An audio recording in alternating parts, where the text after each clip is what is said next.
सास ससुर गए थे दवा लेने, बहू ने फांसी लगाकर दी जान।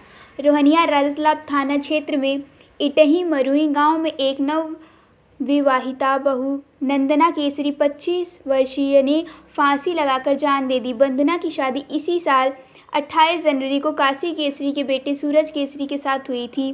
काशी केसरी अपनी पत्नी के साथ बाहर शहर के एक अस्पताल में बीमार चल रही पत्नी को दिखाने और दवा दिलाने गए थे। वापस लौटकर घर आया तो देखा बहू दुपट्टे के सहारे पंखे से फांसी लगा ली थी। काशी केसरी ने बताया कि उनको एकमात्र बेटा सूरज है, जिसकी शादी उन्होंने मिर्ज़ापुराद में इसी साल 28 जनवरी को धूमधाम से की थी। उनका लड़का पास ही के जमुनी गांव में चौराहे पर मेडिकल की दुकान चलाता है।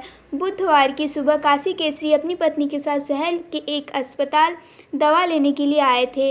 लड़का मेडिकल की दुकान पर गया था। जब वे दोपहर बाद लगभग 2:30 बजे घर पहुँचे तो घर का दरवाज़ा अंदर से बंद था।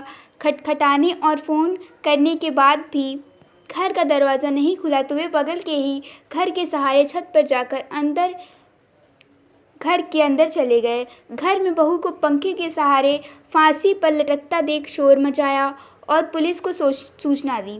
जखनी पुलिस चौकी प्रभारी मौके पर पहुंचे और मौका मुआयना कर लाश को नीचे उतरवाया। काशी केसरी ने बहू की मृत्यु की सूचना अपने समधी तथा बहू के मायके में दी।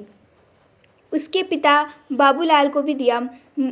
मिर्ज़ा मुराद निवासी बाबूलाल भी मौके पर पहुंचे और तरह तरह का आरोप लगाते रहे। उनका कहना था कि उनकी बेटी ससुराल में प्रताड़ित की जा रही थी। शाम तक उन्होंने पुलिस को कोई लिखित सूचना नहीं दी थी।